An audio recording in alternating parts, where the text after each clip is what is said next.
मोडके सवाल Maharashtra TV news मध्ये आपले स्वागत। आपण पाहतात सवाल महाराष्ट्राचा, तुमचा आमचा सर्वसामान्य जनतेचा सवाल महाराष्ट्राचा। सुरुवात करूया आजच्या ताज्या घडामोडींनी।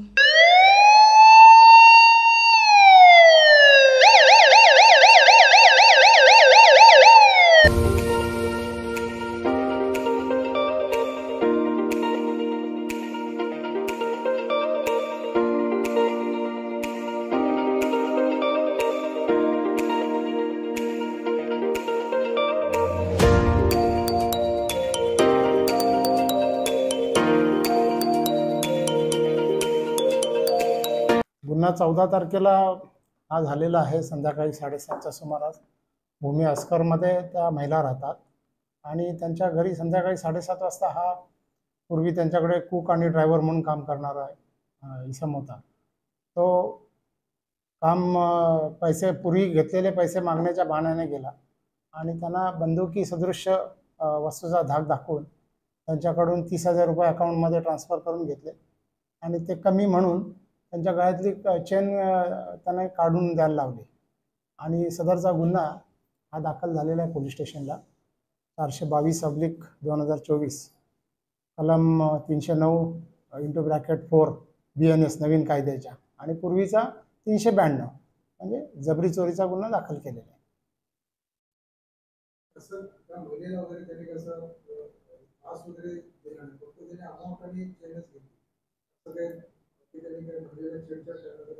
नाही, त्यांच्याकडे पूर्वीपासून तो ओळखीचा होता, त्यामुळे त्याला घरात एंट्री मिळाली।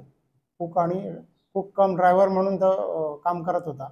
3 वर्ष काम केलेलं आहे आणि साधारण 8 ते 9 महिन्यापूर्वी त्याने तो जॉब सोडलेला आहे आणि त्यामुळे त्याला घरात एंट्री मिळाली।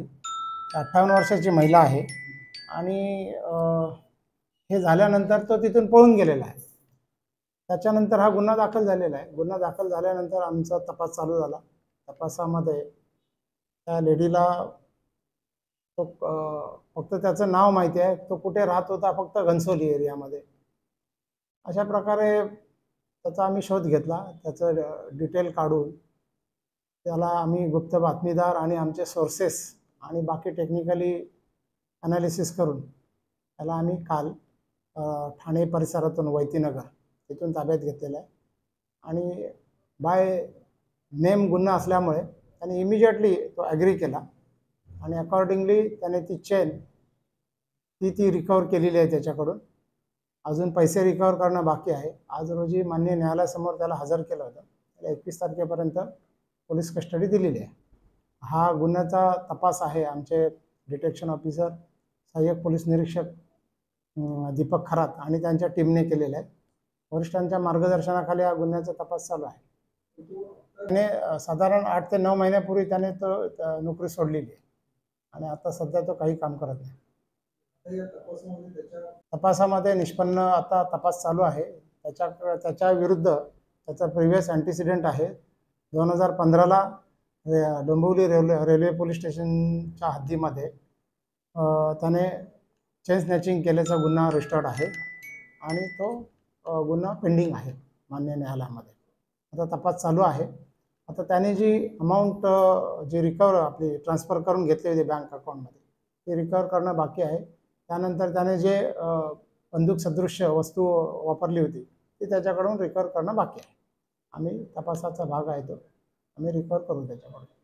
ते तपासामध्ये निष्पन्न होईल, परंतु आत्तापर्यंत जो तपास केलेला आहे आम्ही त्याच्यामध्ये आहे की ती बंदूक सदृश्य म्हणजे ती खरी बंदूक नव्हती। त्याच्याकडून ती टॉय गन सारखी छेऱ्याची जी पिस्टल असते ती वापरली गेलेली आहे। ते आता आम्ही तपासामध्ये 21 तारखेपर्यंत गुन्ह्याची पोलीस कस्टडी दिलेली आहे। त्याच्यामध्ये आम्ही त्याच्याकडून रिकवर करण्याचा प्रयत्न करू। संपूर्ण महाराष्ट्रातील ताज्या घडामोडी जाणून घेण्यासाठी सवाल महाराष्ट्राला सबस्क्राईब करा आणि दाबा बेल आयकॉन आमच्या रोजच्या अपडेट्स पाहण्यासाठी। धन्यवाद।